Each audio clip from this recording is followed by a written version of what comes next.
नमस्कार दोस्तों, कैसे आप लोग। मैं हूं प्रसन्न मिश्रा और स्वागत है आपका द हिंदू के दैनिक हिंदी अनुवाद में। तो दोस्तों, आज तारीख है 1 फरवरी 2017। तो आपको पता है कि कल आर्थिक सर्वेक्षण आया था, तो सभी को तो मिल ही गया होगा। पीडीएफ उसका सभी को मिल ही जाता है, तो उसको आप ज़रूर पढ़ लीजिएगा। और आज बजट भी आ गया है, तो बजट का भी पीडीएफ आपको मिल गया होगा, तो बजट भी आप ज़रूर पढ़ लीजिएगा। तो उसमें आर्थिक सर्वेक्षण में हालांकि वो बहुत बड़ा होता है, उसको आप पूरा नहीं पढ़ पाएंगे और न ही उसको पूरा पढ़ने की ज़रूरत होती है। उसके कुछ महत्वपूर्ण बिंदु होते हैं जो कि मैं आगे आपको चल के बताऊंगा कि उसमें क्या क्या आपको पढ़ना है। और बजट भी जो है, तो बजट में भी पूरा नहीं पढ़ना है, मेरे ख्याल से 55-60 पेज का है। तो उसमें भी कुछ महत्वपूर्ण चीज़ें लिखी हुई हैं, तो उनको मैं खुद ही कोशिश करूँगा कि हाईलाइट करके आप लोगों को बता दूंगा कि क्या क्या पढ़ना है। तो दोस्तों, वो तो बाद में देखा जाएगा। बाकी जो आज का अखबार का हिंदी अनुवाद है उसे शुरू करते हैं। तो पहली खबर ये है कि note ban radical measure CEA. तो सीईए होता है चीफ इकोनॉमिक एडवाइज़र, यानी कि मुख्य आर्थिक सलाहकार। तो उन्होंने ये कहा है कि नोटबंदी एक आमूल चूल उपाय था। यानी कि आमूल चूल या रेडिकल का मतलब होता है एक ऐसा उपाय जो कि पूरी व्यवस्था में ही परिवर्तन ला देता है। तो रेडिकल या आमूल चूल उपाय का यही मतलब है कि इससे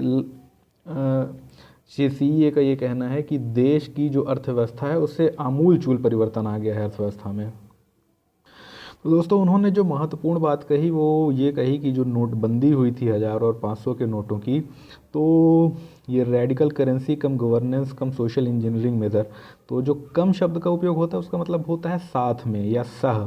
तो यानी कि जैसे कि रेडिकल करेंसी कम गवर्नेंस, तो इसका मतलब होता है कि इसमें मुद्रा में आमूलचूल परिवर्तन के साथ गवर्नेंस यानी अभिशासन में भी आमूलचूल परिवर्तन, और साथ ही साथ सोशल इंजीनियरिंग में भी आमूलचूल परिवर्तन, इन चीज़ों के बारे में उन्होंने कहा है। तो जो कम शब्द का मतलब होता है उसके साथ में, तो मतलब कि ये तीन चीज़ें जो लिखी हैं, तो उनका कहना है कि ये तीन की तीनों चीज़ें ही इससे एक साथ सध गई हैं।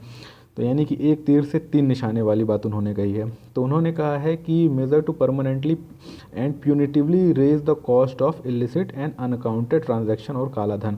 यानी कि जो काला धन है, तो इसके माध्यम से उस पर एक परमानेंटली यानी स्थायी रूप से एंड प्यूनिटिवली यानी कि उस पर उनको सज़ा भी हो सकती है, इस प्रकार से उसकी लागत को बढ़ा दिया गया है। काले धन की लागत को बढ़ा दिया गया, यानी कि अब अगर कोई काला धन अपने पास रखता है तो ना सिर्फ उस पर जुर्माना लगेगा। तो ध्यान रखिएगा कि लागत बढ़ने का क्या मतलब होता है। लागत बढ़ने का मतलब ये है कि अगर कोई काला धन रखेगा तो ना कि उस पर अब ज़्यादा जुर्माना लगेगा, बल्कि प्यूनिटिवली रेज यानी कि उसके ऊपर कानूनी कार्यवाही भी होगी। तो दोस्तों, ये प्यूनिटिवली का मतलब ये जो पनिशमेंट शब्द होता है ये वहीं से आया है।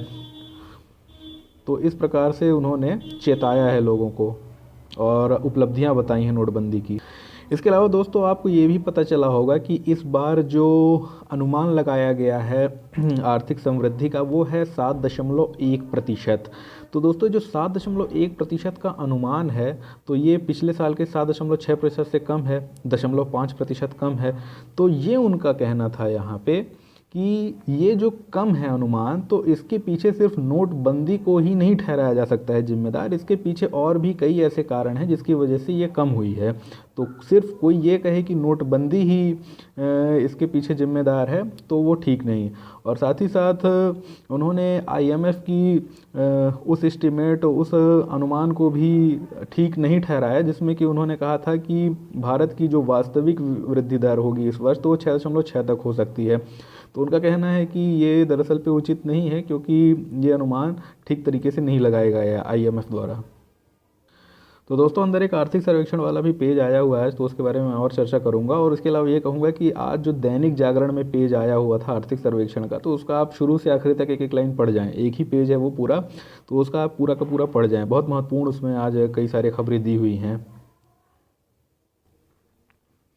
अगली खबर है change in H1B visa on the anvil says White House. यानी कि व्हाइट हाउस ने कहा है कि H1B वीज़ा में परिवर्तन होने ही वाला है। तो दोस्तों, ऑन द एनविल का मतलब होता है कि बस उसको रख दिया गया है एनविल पर, और जब ना उस पर चोट पड़ जाए।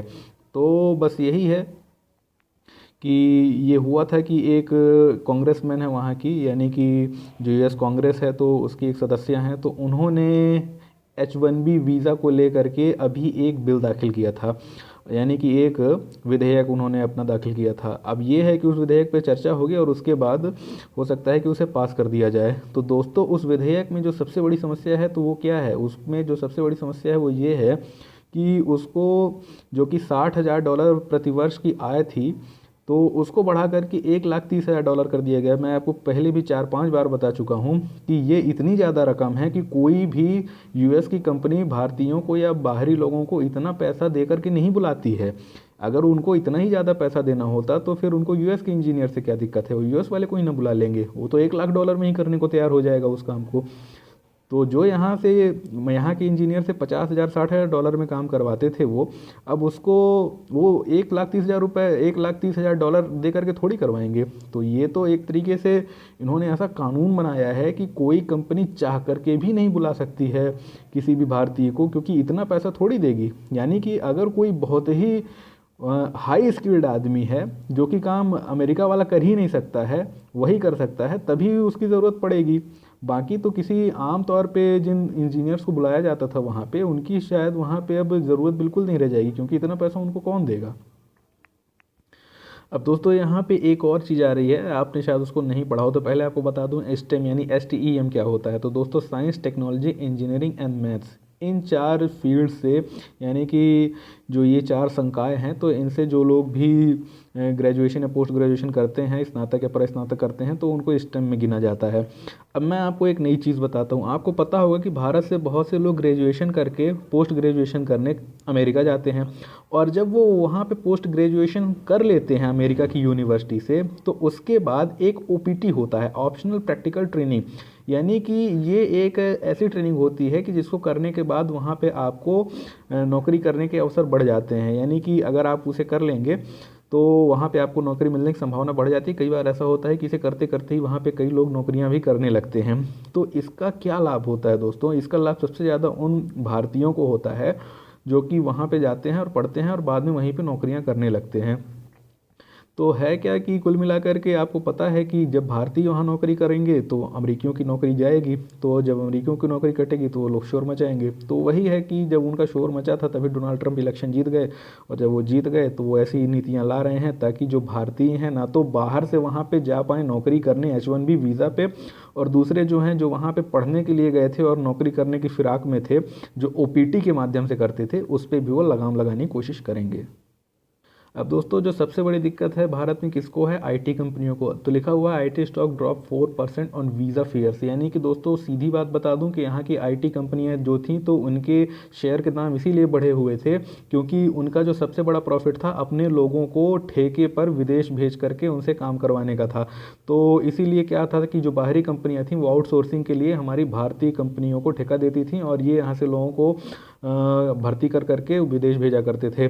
तो क्या है कि दोस्तों अब जब ये विदेश भेज ही नहीं पाएंगे तो इनकी सेवाओं की क्या ज़रूरत होगी। बाहर की जो बड़ी बड़ी IT कंपनियां हैं, फेसबुक है, गूगल है, माइक्रोसॉफ्ट है, इनको ज़रूरत ही नहीं पड़ेगी। जो इन्फोसिस थे, सत्यम थे, इनसे जो कि लिया करते थे आउटसोर्सिंग पे ये बड़ी बड़ी कंपनीज, तो ये भारतीय कंपनियों के लिए एक बड़ा झटका है। तो सोचिए कि अब जो निवेशक हैं इन कंपनियों में, तो उनको लगा कि यार अगर ऐसा बैन हो जाएगा तो जाहिर तौर पे इन कंपनियों की आय कम हो जाएगी, आय कम होगी तो तुरंत इनके शेयर जो हैं तो उनके दाम कम होने लगेंगे, यानी प्रॉफिट कम हो जाएगा ना इन कंपनियों का। तो लोग क्या करते हैं कि जब उनको लगता है कि इन कंपनियों का प्रॉफिट या लाभ कम हो जाएगा तो इन कंपनियों के शेयर वो तेज़ी से बेचना शुरू कर देते हैं। जब तेज़ी से बेचना शुरू कर देते हैं तो क्या होता है, कंपनी के शेयर के भाव गिर जाते हैं। तो इसी वजह से 33,000 करोड़ रुपए का नुकसान हो गया है इन कंपनियों को। क्यों? क्योंकि इनके जो कंपनियों के शेयर की कीमतें 4% तक पूरी तरह गिर गई हैं। तो दोस्तों यहाँ पे लिखा हुआ है Supreme Court rejects plea to stay jallikattu law. यानी कि सुप्रीम कोर्ट ने उस याचिका को निरस्त कर दिया है जो कि ये मांग कर रही थी कि जल्लीकट्टू पे तमिलनाडु सरकार ने जो कानून बनाया है उस पर स्टे लगा दिया जाए।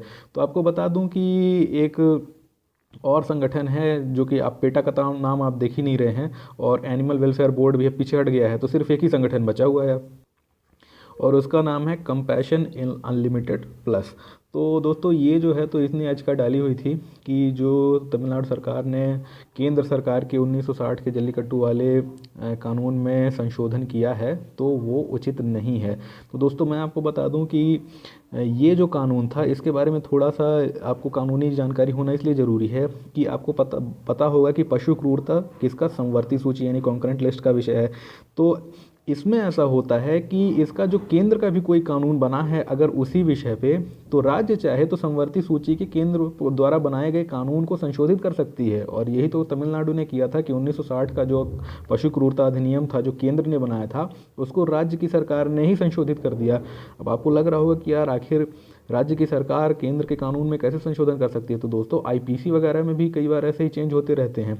तो जो चीज़ भी कॉन्करेंट लिस्ट यानी समवर्ती सूची का विषय है तो उस पर राज्य भी परिवर्तन कर सकता है। हालांकि इसके बाद क्या होता है, अगर किसी केंद्र द्वारा बनाए गए समवर्ती सूची के विषय पर कानून में राज्य परिवर्तन करे तो वो राज्यपाल के हस्ताक्षर से फिर जो है तो मान्य नहीं होता, उसको राष्ट्रपति के पास भेजना पड़ता है। तो राष्ट्रपति जी के पास गया था और राष्ट्रपति जी ने फिर इस पर हस्ताक्षर कर दिया था, जो तमिलनाडु का पशु क्रूरता अधिनियम 1960 का संशोधन विधेयक था। अब जब राष्ट्रपति जी ने सिग्नेचर कर दिया तो उसके बाद वो फिर विधेयक जो था तो वो अमल में आ गया। तो दोस्तों कानूनी बात इसमें यही थी कि जब इस संगठन ने, जिसका कि नाम कंपैशन अनलिमिटेड है, तो जब इनके वकील ने वहाँ पे ये कहा कि दरअसल पे ये जो संशोधन है ये कानून का उल्लंघन है, तो सुप्रीम कोर्ट ने यही पूछा जस्टिस दीपक मिश्रा ने कि आप ये बताइए कि ये किस कानून का उल्लंघन है। जिस कानून का उल्लंघन था वो तो खुद ही बदल गया ना, जो कानून था वो खुद ही समाप्त होकर नया कानून आ गया उसकी जगह पे। तो कोई कानून अब बचा ही नहीं है जिसका उल्लंघन हुआ हो। तो ये है कि अब पहले हो सकता था कि ये संविधान के 21 पे लगाते कुछ, लेकिन उन्होंने ऐसी कोई बात नहीं की। तो यही थी, जब बातचीत चल रही थी तो मुकुल रोहतगी ने वहाँ पे एक अपना स्टेटमेंट दिया, एक अपना बयान दिया था, मतलब एक दलील दी थी। उन्होंने कहा था कि दरअसल पे जल्लीकट्टू जो है तो ये तमिलनाडु की संस्कृति से संबंधित मुद्दा है और जो हमारे संविधान का अनुच्छेद 29(1) है तो वो हर एक राज्य को यानी कि हर एक समुदाय को अपनी संस्कृति के संरक्षण का पूर्ण अधिकार प्रदान करता है। हालांकि इस पर जस्टिस दीपक मिश्रा ने ये कहा कि दरअसल पे ये किसी भी समुदाय को संस्कृति के संरक्षण का अधिकार तो प्रदान करता है, लेकिन संस्कृति के संरक्षण के नाम पर किसी भी पशु के ऊपर अत्याचार करने या उसे कष्ट या पीड़ा देने का अधिकार उसे प्रदान नहीं करता। तो ऐसी स्थिति में मिस्टर रोहतगी ने उन्होंने ये कहा कि दरअसल पे जो पशु क्रूरता अधिनियम का धारा 11(3)(e) है तो वो तो ये कहता है कि पशुओं को भोजन के लिए मारा भी जा सकता है, काटा भी जा सकता है। तो ये कहना था वहाँ पे जस्टिस दीपक मिश्रा का कि दरअसल पे 11(3)(e) जो है तो वो पशुओं को भोजन के लिए मारने की इजाज़त तो देती है, लेकिन वो कहीं भी इजाज़त नहीं देती है कि उनको अमानवीय तरीके से मारा जाए अथवा उनको कुछ ऐसा किया जाए जिससे कि वो कष्ट या पीड़ा में पड़ जाएं। यानी कि उन्हें शांतिपूर्ण तरीके से मारने की ही इजाज़त है ताकि उनको बहुत कष्ट ना हो। तो हालांकि मैं आपको बता दूं कि ये सब आपको जानने की बहुत ज़रूरत नहीं थी, क्योंकि होता क्या है कई बार कि जब यहाँ पे सुप्रीम कोर्ट में सुनवाइयाँ होती हैं तो बड़े वकीलों और जजों के बीच में तीखी बहसें होती हैं। हालांकि इन चीज़ों का कई बार महत्व नहीं होता, वो आपस में अपने ज्ञान को दिखाने के लिए भिड़ जाते हैं कई बार।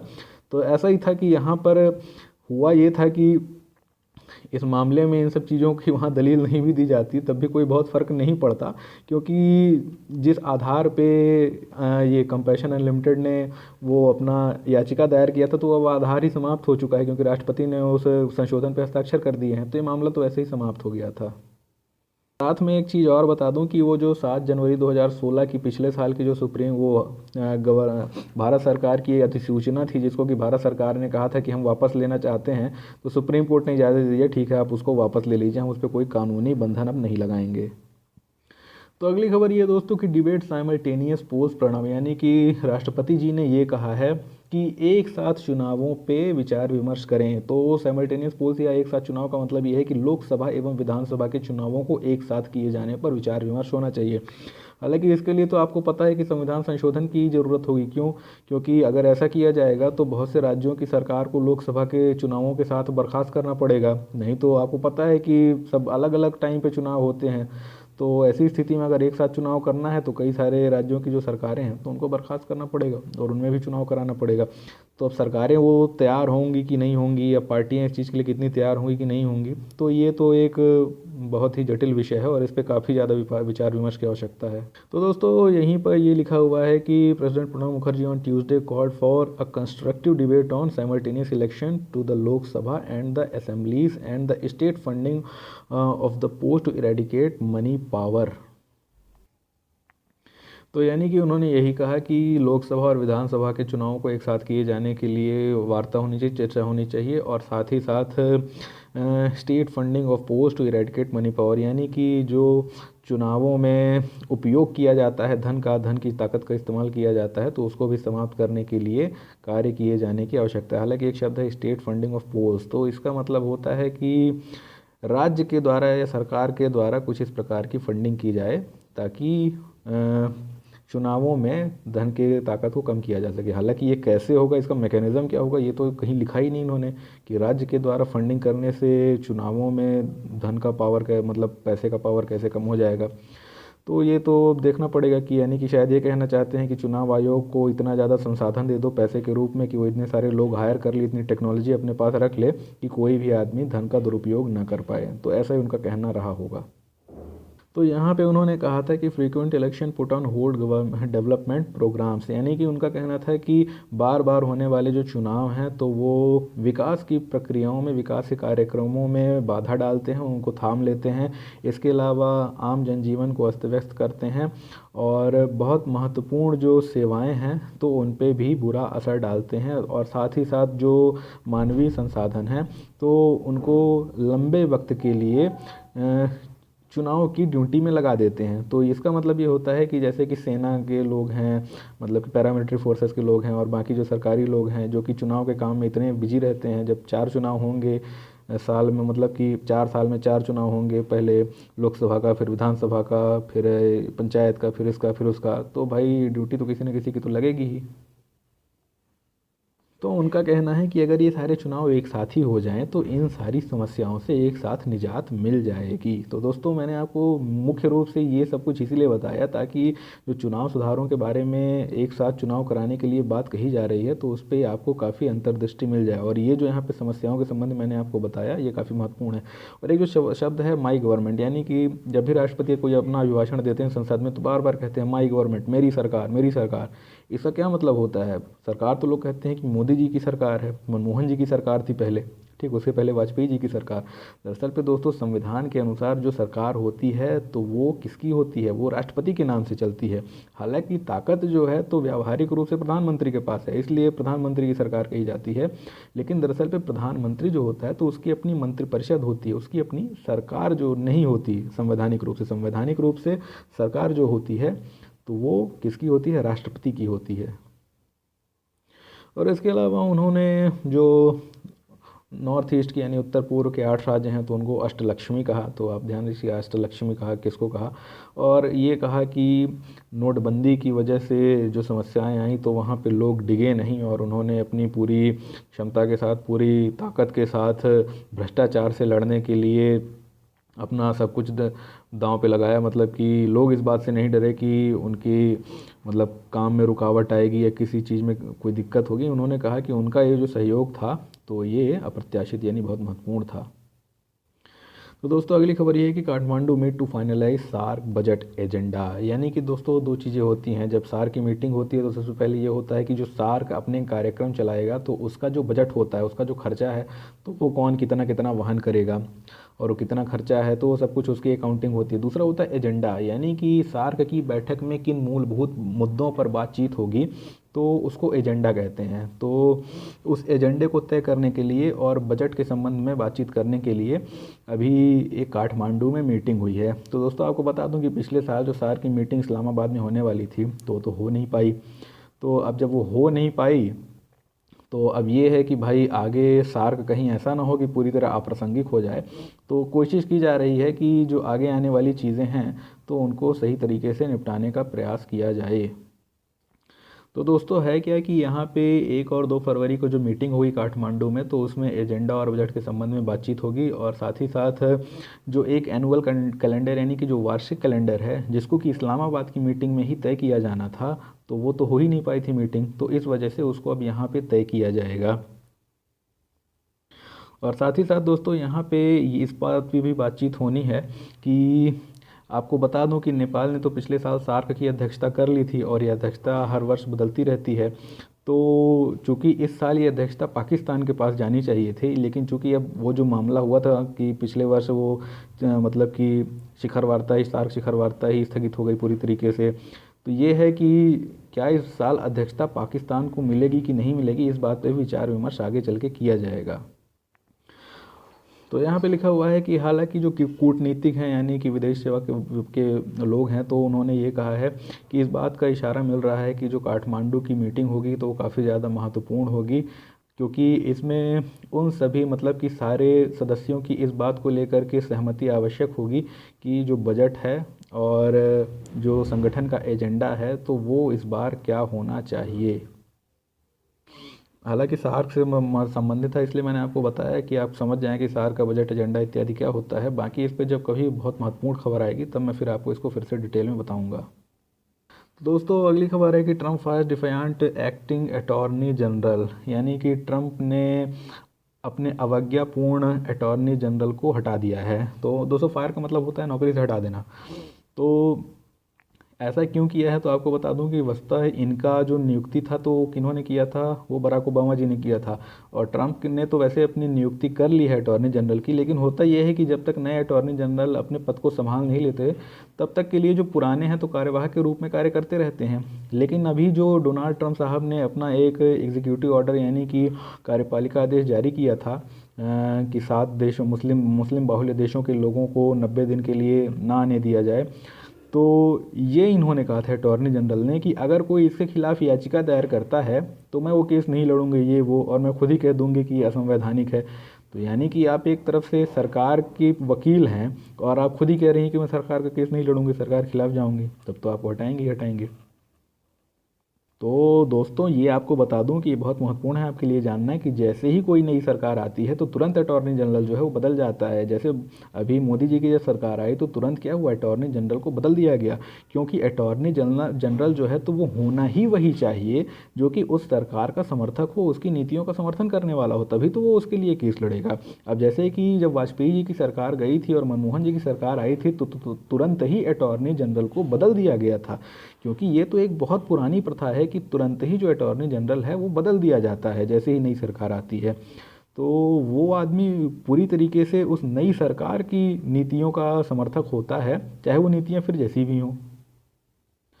तो दोस्तों यहाँ पे H1B वीज़ा संबंधित ही बात है, तो मैं सोच रहा था कि अंदर बताऊँ, लेकिन मैंने बाहर ही आपको सब कुछ बता दिया। तो बताने के लिए सिर्फ एक ही चीज़ बची कि दरअसल पे H1B वीज़ा का निर्माण इसलिए किया गया था, यानी कि वीज़ा की अलग अलग कैटेगरी होती हैं, एक L1 वीज़ा होता है, H1 वीज़ा होता है, H1B वीज़ा होता है।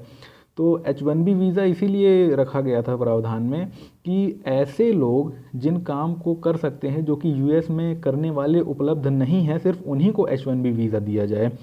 तो शुरुआत में तो इसकी धारणा ये थी, इसलिए इसको लाया गया था कि उन लोगों को यूएस बुला करके उनसे काम लिया जाए जो काम यूएस के लोग नहीं कर सकते हैं। लेकिन हुआ क्या, कंपनियों ने इस चीज़ का किस लिए दुरुपयोग किया, सस्ते मजदूरों को वही काम करवाने के लिए जो कि यूएस में लोग ज़्यादा पैसा लेके काम करते, तो बाहर से लोग बुला लिए, सस्ते मजदूर बुला लिए भारत से, चीन से, और इनसे इन्होंने काम करवाया और इनको कम पैसे दिए ताकि इन कंपनियों को ज़्यादा से ज़्यादा मुनाफा हो। तो दरअसल पे डोनाल्ड ट्रंप साहब की जो सरकार है तो उसका यही कहना है कि ये जो दुरुपयोग किया गया H1B वीज़ा का, तो हम इसको समाप्त करने के लिए इस कानून को बनाना चाहते हैं। तो दोस्तों अगली खबर ये है कि पाक military defence Hafiz Saeed detention. तो आपको बता दूं कि हाफिज़ सईद जी को अभी उनके घर में नज़रबंद कर लिया गया है। तो अब हालांकि आप कहेंगे कि हाफिज़ सईद जी क्यों कह रहा हूँ, वो आतंकवादी, तो दोस्तों ये मेरा प्रवाह है, मेरे मुँह से निकल जाता है। तो दोस्तों हाफिज़ सईद जो है तो उसको गिरफ्तार कर लिया गया था। तो ये सब लोग सोच रहे थे कि भाई हाफिज़ सईद तो बहुत ही महत्वपूर्ण आदमी है पाकिस्तान के लिए, तो हाफिज़ सईद को पाकिस्तान की मतलब सरकार ने क्यों गिरफ्तार कर लिया।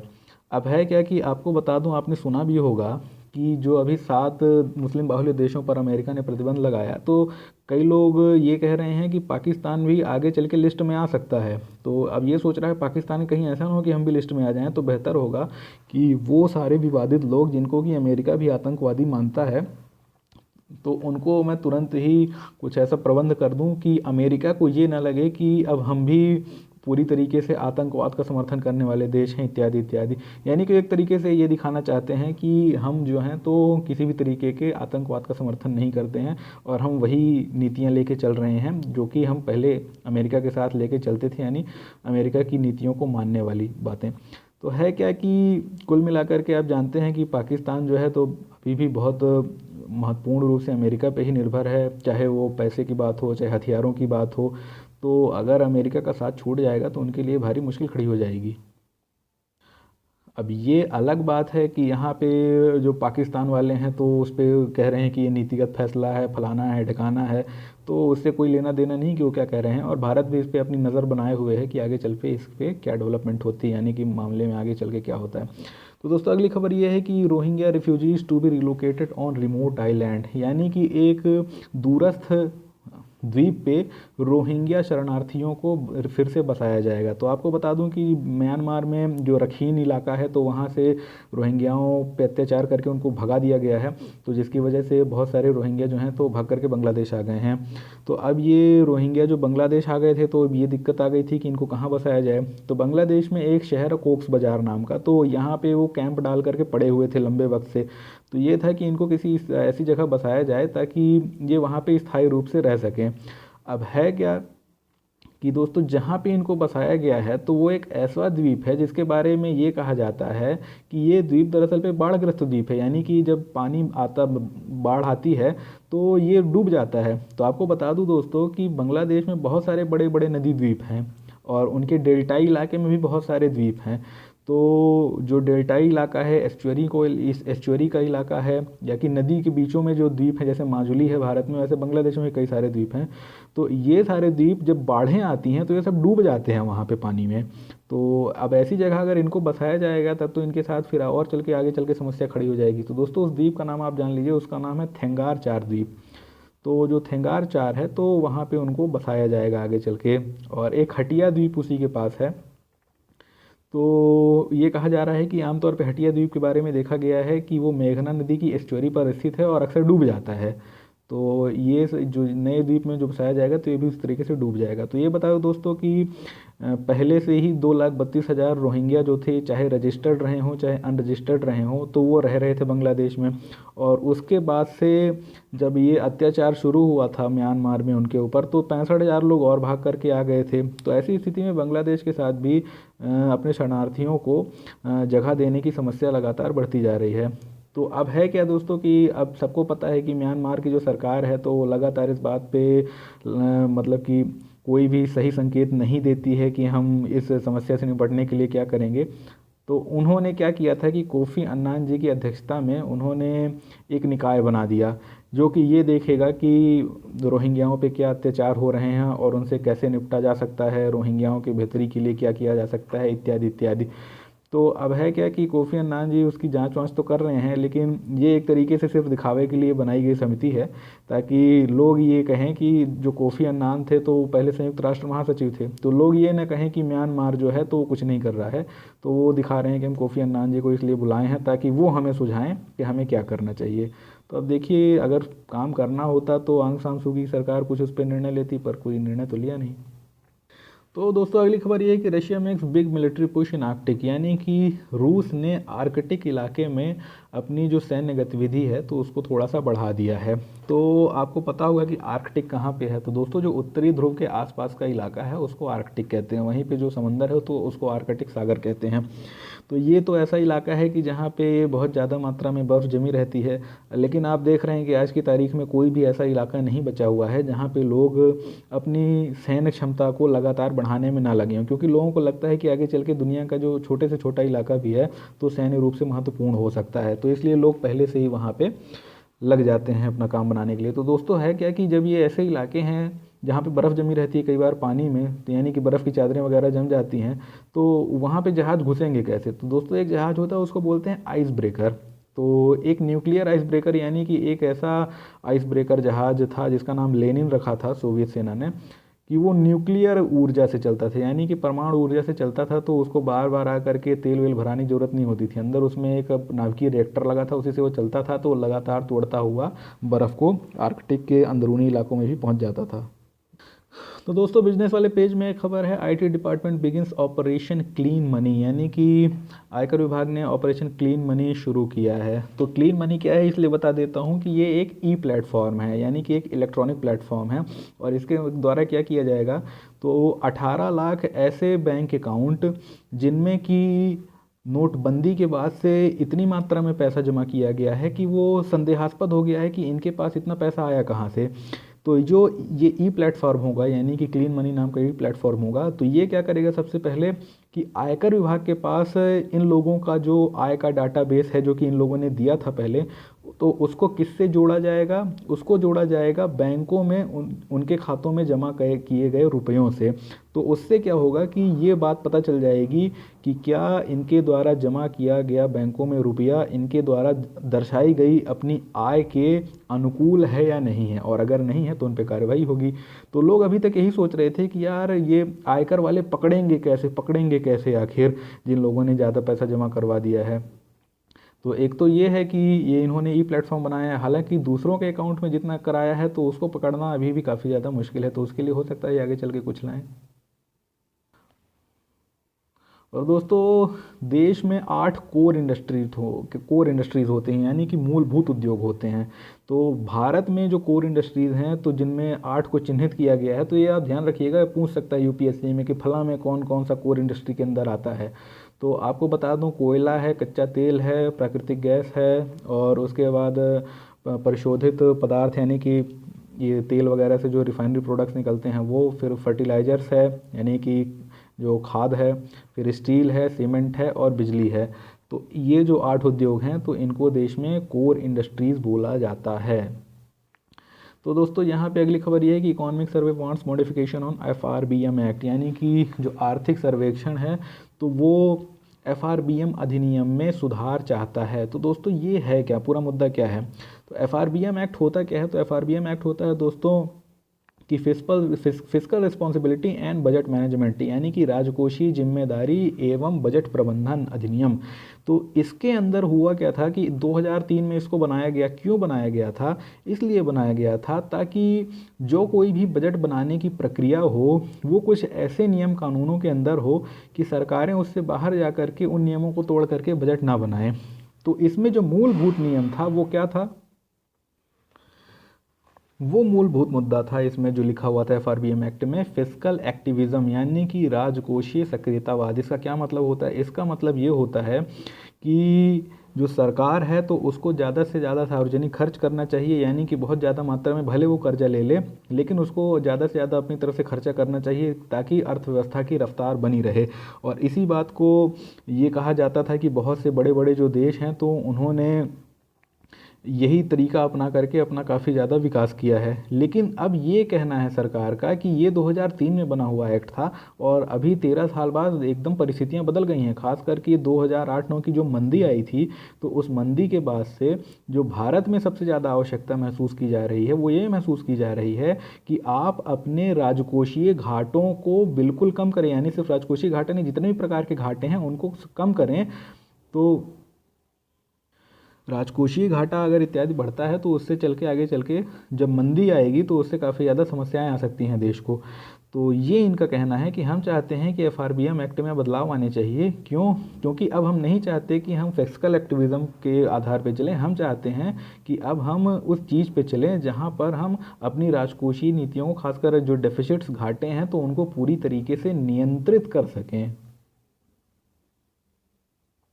यानी कि उनका कहना है कि हम लोन यानी कि बाहरी विदेशी कर्जा तो लेते रहेंगे लेकिन अब ये नहीं है कि हम राजकोषीय घाटों की कीमत पर वो सब लेते रहेंगे, यानी कि हमारी एक तरफ राजकोषीय घाटे होते रहें, यानी कि जो हमारे खर्चे हैं वो अनावश्यक रूप से बढ़ते रहें और हम बाहर से कर्जा लेते रहें। तो उनका ये कहना है कि जो फिस्कल एक्टिविज्म है, तो खासकर आप दोस्तों इस शब्द को बहुत महत्वपूर्ण तरीके से याद रखिएगा, फिस्कल एक्टिविज्म यानी कि राजकोषीय सक्रियतावाद।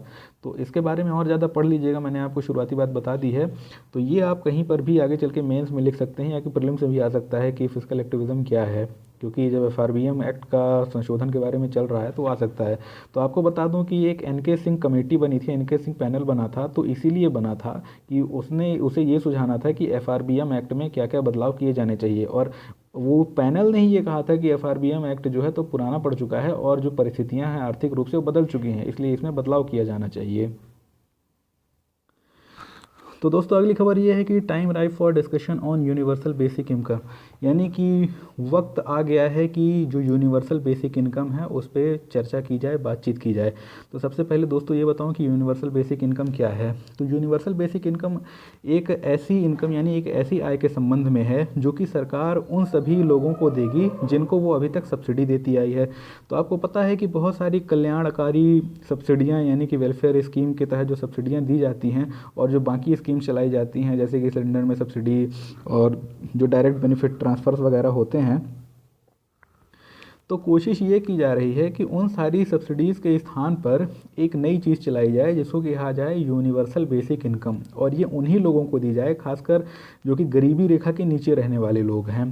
तो उन लोगों को जब ये सब्सिडी दी जाएगी तो वो अपनी इच्छा के अनुसार उस दिए गए पैसे का उपयोग कर पाएंगे और सरकार उनसे नहीं पूछेगी कि उस पैसे का उपयोग उन्होंने कहाँ पर किया है। तो इससे उनकी जो चयन की स्वतंत्रता है वो बढ़ेगी। तो दोस्तों यहाँ पर यही कहा गया था कि आर्थिक सर्वेक्षण में कहा गया था कि जो यूबीआई है यानी कि यूनिवर्सल बेसिक इनकम है, तो इसके लिए हम जानते हैं कि अभी इसको भारत में लागू करने का समय तो नहीं आया है, लेकिन कम से कम इस बात का समय तो आ ही गया है कि इस पर ये चर्चा की जाए कि इसको भारत में लागू किया जा सकता है कि नहीं किया जा सकता। तो आपको बता दूं दोस्तों कि जो यूबीआई है तो दरअसल पे नॉर्वे और स्वीडन में इस पर प्रयोग चल रहे हैं, पायलट प्रोजेक्ट चल रहे हैं। और स्विट्ज़रलैंड में ये हुआ था कि क्या इसको दिया जाना चाहिए, तो स्विट्ज़रलैंड में एक रेफरेंडम कराया गया तो वहाँ की जनता ने मना कर दिया, उन्होंने कहा कि हमको इसकी ज़रूरत नहीं है। तो दोस्तों अगली खबर ये है कि researchers employ laser light to speed up electronics, यानी कि इलेक्ट्रॉनिक्स की गति को बढ़ाने के लिए कुछ शोधकर्ताओं ने लेज़र किरणों का इस्तेमाल किया है। तो दोस्तों ये लेज़र किरणों का इस्तेमाल कैसे किया जाता है, तो ये पहले ये बता दूं कि ये खोज क्या थी। तो खोज ये थी कि जो रिसर्चर हैं तो उन्होंने एक लेज़र लाइट का बहुत उच्च फ्रिक्वेंसी वाली, बहुत उच्च आवृत्ति वाली एक लेज़र लाइट बनाई है। तो वो लेज़र के संबंध में पहले आप जान लीजिए कि उसकी फ्रिक्वेंसी कितनी है। तो ये 1015 दरअसल पे 1015 जो है तो ये अपनी तरफ से उनका बनाया गया एक अलग इकाई है। ये किसके बराबर होता है, 1 मिलियन बिलियन यानी कि 10 लाख गुणा 1 अरब हर्ट्ज़ के बराबर होता है। तो हर्ट्ज़ होता है दोस्तों, 1 हर्ट्ज़ का मतलब होता है 1 चक्कर प्रति सेकंड यानी कि 1 कंपन प्रति सेकंड। तो सोचिए कि 1 मिलियन बिलियन तो ये कितना ज़्यादा होता होगा, यानी 10 लाख गुणे 1 अरब, अगर इतने चक्कर प्रति सेकंड या इतने कंपन प्रति सेकंड हो तो कितनी ज़्यादा है। तो ये कहा जा रहा है कि अभी तक जो कोई एक लेज़र थी तो उसकी कितनी थी, अभी तक, माफ़ कीजिएगा मैंने लेज़र कह दिया, अभी तक ये कहा जा रहा है कि अभी तक जो ट्रांजिस्टर्स की फ्रिक्वेंसी थी यानी ट्रांजिस्टर्स की जो आवृत्ति थी तो अधिकतम कितनी थी उस इकाई में, 109 यानी कि तकरीबन 1 बिलियन 1 अरब हर्ट्ज़ के बराबर थी। लेकिन अब जो है जो नई लेज़र तकनीक का आविष्कार किया गया है तो उससे जो नए टाइप के लेज़र ट्रांजिस्टर बनेंगे तो वो लेज़र ट्रांजिस्टर उनकी फ्रिक्वेंसी कितनी होगी, वो 1 मिलियन बिलियन के बराबर होगी। तो सबसे पहले आपको बता दूं कि जो विज्ञान के छात्र हैं उसको समझेंगे और बाकी लोगों को भी समझाने की पूरी कोशिश होगी मेरी कि जो ट्रांजिस्टर्स हैं तो या ट्रांजिस्टर ही नहीं कोई भी चीज़ हो तो वहाँ पे जो धारा है उसका प्रवाह कैसे होता है, करंट का प्रवाह कैसे होता है। तो करंट का प्रवाह होता है दोस्तों इलेक्ट्रॉनों के प्रवाह से, और आम तौर पे इलेक्ट्रॉन कब प्रवाहित होते हैं, जब किसी भी टर्म मतलब कि तार हो या ट्रांजिस्टर हो उसके दो सिरों पर, दो टर्मिनलों पर वोल्टेज उत्पन्न किया जाता है। तो वोल्टेज के द्वारा ही इलेक्ट्रॉनों में गति उत्पन्न होती है। लेकिन दोस्तों ये जो नई तकनीक है ना, इसमें यही तो खासियत है, इसमें वोल्टेज के द्वारा इलेक्ट्रॉनों में गति उत्पन्न नहीं की जाएगी कि दोनों टर्मिनलों पर अलग अलग वोल्टेज लगाया जाए और उसमें इलेक्ट्रॉनों को गतिपूर्ण बनाया जाए। इसमें यह किया जाएगा कि जो लाइट होती है तो आपको पता होगा कि जो प्रकाश किरण होती है तो एक प्रकार की विद्युत चुंबकीय तरंगें होती हैं, और ये कैसी विद्युत चुंबकीय तरंगें होती हैं, हाई ऑसिलेशन वाली, यानी कि इनमें बहुत उच्च दोलन होता है। तो उच्च दोलन का मतलब है कि प्रति सेकंड इनमें कंपन बहुत ज़्यादा होते हैं। तो आपको पता होगा, जिन्होंने साइंस पढ़ा है तो उन्हें पता होगा कि ये सब क्या चीज़ें होती हैं, जिन्होंने नहीं पढ़ा है तो वो कोशिश करेंगे इसको समझने की और इलेक्ट्रोमैग्नेटिक वेव्स के बारे में थोड़ा सा विज्ञान किताब में पढ़ लेंगे। तो यहाँ पे ये है कि जब बहुत ज़्यादा तीव्रता वाली किसी भी इलेक्ट्रोमैग्नेटिक वेव या खास करके लेज़र को इस प्रकार से उपयोग किया जाता है, किसी भी पदार्थ पे छोड़ा जाता है, तो वहाँ पे वो क्या करती है, एक विद्युत चुम्बकीय क्षेत्र बना देती है। और वो क्षेत्र जो होता है तो उसमें जो पल्सिंग होती है, यानी कि जो चुम्बकीय क्षेत्र विद्युत क्षेत्र में बदल रहा है, जो विद्युत चुम्बकीय क्षेत्र में बदल रहा है, तो इस पल्सिंग के कारण उसमें जो इलेक्ट्रॉनों में गति उत्पन्न होती है तो उसका उपयोग किया जाएगा, ना कि वोल्टेज का उपयोग किया जाएगा। तो दोस्तों आपको फिर सोच करके बड़ी हैरानी होगी कि अगर हम इस चीज़ का उपयोग करें तो फिर हमें ट्रांजिस्टरों की ज़रूरत ही क्या रह जाएगी, यानी कि ट्रांजिस्टरों की आगे चल के ज़रूरत ही नहीं रह जाएगी, क्योंकि जो वोल्टेज पे काम करने वाले ट्रांजिस्टर हैं, तो अगर हम लेज़र का उपयोग करें तो लेज़र के द्वारा बनाए गए इस पल्सेटिंग विद्युत क्षेत्र या चुंबकीय क्षेत्र के द्वारा ही हम पूरा का पूरा जो सिग्नल है वो ट्रांसमिट कर पाएंगे, प्रेषित कर पाएंगे। हमको ट्रांजिस्टर की आवश्यकता पड़ेगी ही नहीं, जो कि हम आज की तारीख में ट्रांजिस्टर उपयोग करते हैं वो उपयोग नहीं होंगे। जो सिलिकॉन और जर्मेनियम ट्रांजिस्टर उपयोग होते हैं इनका उपयोग नहीं होगा, इनके स्थानों पर लेज़र ट्रांजिस्टर का उपयोग होना शुरू हो जाएगा।